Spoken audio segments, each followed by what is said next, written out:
मैं एक बार चला गया हांगकांग में, सिंगापुर में याद नहीं है, 2010 की बात है।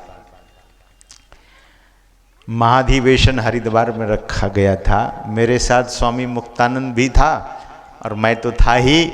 और एक सिंधी भक्त थे, उनका नाम था के कुमार, कृष्ण कुमार नाम था।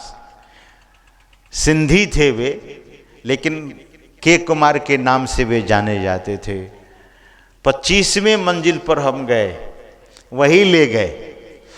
सज्जनों, जब वहाँ गए और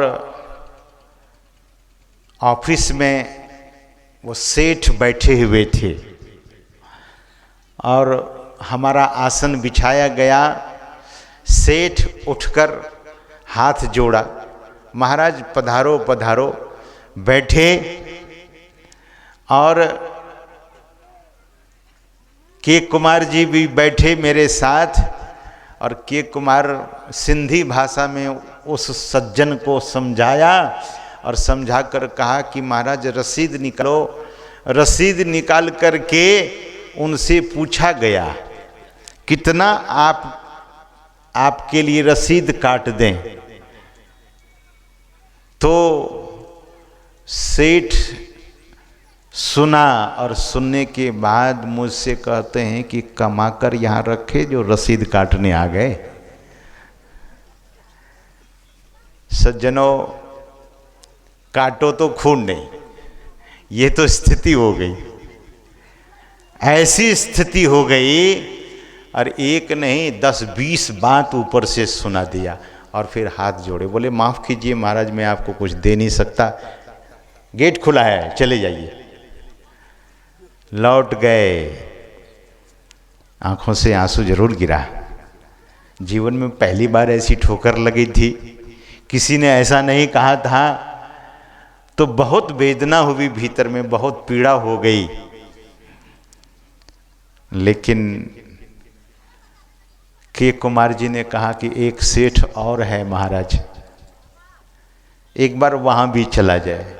मैंने कहा कि मत ले जाइए, अब कितना बेइज्जत करेंगे, बहुत अपमान होता है। मांगन मरण समान है, मांगना मरने के समान है। मांगना तो बहुत नीचा वाला काम है, लेकिन साधु मांगते हैं किसके लिए? परमार्थ के लिए। तो बहुत बार लोगों को सुनना पड़ता है। के कुमार ने कहा कि चलिए एक सेठ और है, उम्मीद है कि वो ऐसा नहीं करेंगे। फिर वो दूसरे सेठ के पास गए तो मैं तो बड़ा सकपकाया हुआ था, संकोच में पड़ा था, बड़ा उदास था। और सद्गुरु महाराज को याद करते हुए वहाँ गए कि सरकार, जिनके पास मैं जा रहा हूँ कम से कम वो अनुचित बात न बोले, नहीं दे तो कोई बात नहीं। सज्जनों, वहाँ जब गए तो सारी बात हुई और रसीद फिर निकालने के लिए के कुमार जी बोले महाराज निकालिए ना, लिखिए इनके नाम से। तो सेठ ने कहा कि महाराज आप रसीद काट दीजिए और आपकी जितनी इच्छा है उतनी काट दीजिए। मैं बड़ा हैरान हो गया कि लिखूं तो कितना लिखूं, तो डॉलर चलता है वहाँ पर, तो कितना डॉलर लिख देंगे? अपने हिसाब किताब से भारत का लगभग 10,000 रुपया, $200 हमने काट दिया। रसीद उसने देखा और रसीद देखकर कहा कि महाराज मेरे मन के लायक नहीं हुआ, मेरे मन के लायक नहीं हुआ, अब मैं काटूंगा, दीजिए मुझे कलम। और जहां रुपया का वो कॉलम बना होता है, उसने $2500 अपने हाथ से लिख दिया, लगभग 1.25 लाख से भी ऊपर। तो मांगने में यही होता है, कहीं बड़ा सम्मान, और बड़ा सम्मान किया, ऊपर से दक्षिणा भी दिया। उसने कहा कि दान तो दे दिया, लेकिन दान देने के बाद दक्षिणा भी होनी चाहिए। लोग खिला देते हैं साधुओं को। हमारे साथ ये श्रद्धेय स्वामी बोधानंद जी महाराज, कभी कभी स्वामी दिव्यानंद जी महाराज जाते हैं, और खास करके देखा, खिला दिया, हमें दान कर दिया, दक्षिणा दे दी, इन लोगों को कोई कोई छोड़ ही देते। तो मैंने कहा कि केवल खाने में ही हिस्सा, कि दक्षिणा भी होनी चाहिए। दान तभी सफल होता है जब दक्षिणा दी जाती है, ऐसा शास्त्रों में लिखा है। हम लोग जम्मू कश्मीर जाते हैं तो एक दुबे जी हैं, वो भोजन कराते हैं तो बाद में लिफाफा देते हैं, रखते हैं चरणों में। तो मैं पूछता हूँ कि ये क्या दे रहे हैं आप दुबे जी? उन्होंने कहा महाराज ये दांत घिसाई है, दांत घिसाई। आप जो खाए ना हमारे यहाँ जो दांत घिसा उसी का दे रहे।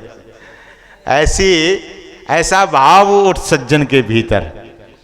तो सज्जनों, हमारे विश्व बंधु बाबा मांग मांग कर परमार्थ का काम, ये सब साधु लोग परमार्थ के काम में लगे हैं। और ये साधु ही नहीं, यहाँ जो सज्जन लोग बैठे हैं, ये लोग भी परमार्थ का काम करने के लिए अपना समय, नहीं तो काम तो सबको है, किसको काम नहीं है? बहुत जो संसार को महत्व दिया है वो संसार में रचे पचे हैं। आप सद्गुरु महाराज के चरणों को महत्व दिए हैं तो आप लोग सत्संग में आ गए। आप लोगों का बड़ा धन्यवाद है। तो सज्जनों, गुरु के प्रति इतना समर्पण, गुरु के प्रति इतना समर्पण होना चाहिए जैसे शिवाजी ने किया। भिक्षा लाकर शिवाजी महाराज गुरु के चरण में रखते हैं। ध्यान दीजिए सज्जनों, गुरु भी कैसे, शिवा के राजगद्दी पर समर्थ रामदास जी महाराज बैठे हैं, शिवाजी के राजगद्दी पर, सिंहासन पर, और शिवाजी महाराज भिक्षा मांगकर सदगुरु के चरणों में लाकर रख दिए हैं और कहते हैं कि सरकार इसका भोग लगाया जाए। सज्जनों, समर्थ रघुवीर, समर्थ रामदास जी महाराज भिक्षा के पात्र को लेकर हाथ में क्या कहते हैं? जय जय समर्थ रघुवीर की जय, ऐसा वो बोलते हैं। साधु ईश्वर परक शब्दों को बोलते रहते हैं। ध्यान दीजिए, कभी आपने सुना होगा कोई गाली देते हैं, बहुत गाली देते हैं, तो गाली देने वाले का मुंह गंदा हो जाता है। गाली देने से मुख पवित्र नहीं होता है, जिह्वा अपवित्र हो जाती है। और आप लोग कैसे हैं? सवेरे उठकर गुरु नाम लेते हैं, गुरु की जय करते हैं। मैंने देखा एक दिन हमारे श्रद्धेय स्वामी बोधानंद जी महाराज सुना रहे थे कि एक सत्संगी थे हमारे यहाँ मधेपुरा में, वे उठते ही मंगल मूर्ति सदगुरु मिलवे सर्वाधार मंगलमय मंगल करनो बिनवो बारंबार, तब बिछावन छोड़ते थे। ऐसे सत्संगी, अगर ये ज्ञान हम सबों को न मिला होता तो गुरु नाम बोलते कि चाय की चुस्की लेते। बहुत लोग ऐसे हैं, उठते ही चाय चाहिए, अगर चाय नहीं मिली तो पत्नी को 10-20 बात सुना देंगे। Why you have not bring the tea for me? ऐसा बोलेंगे सुबह सुबह। हमने तो देखा विदेशों में पति और पत्नी को झगड़ते हुए। पत्नी कहती है, mister bring a cup of coffee for me. पत्नी कहती है कि एक कप कॉफी लेकर के आइए मेरे लिए।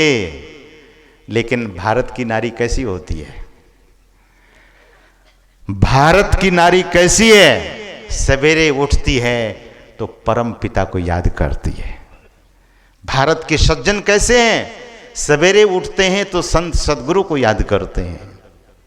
और इसी में जीवन की सार्थकता है। गाली बकने से नहीं, अपशब्द बोलने से नहीं। सज्जनों, शिवाजी महाराज की गुरु समर्थ रामदास जी महाराज जय जय समर्थ रघुवीर की कहकर भिक्षा पात्र में से अन्न खा लेते हैं। शिवाजी उनको हाथ प्रक्षालन कराते हैं, हाथ धुलवाते हैं और कीमती तौलिए बिल्कुल अखंड तौलिया उनके हाथों में देते हैं, पोंछते हैं।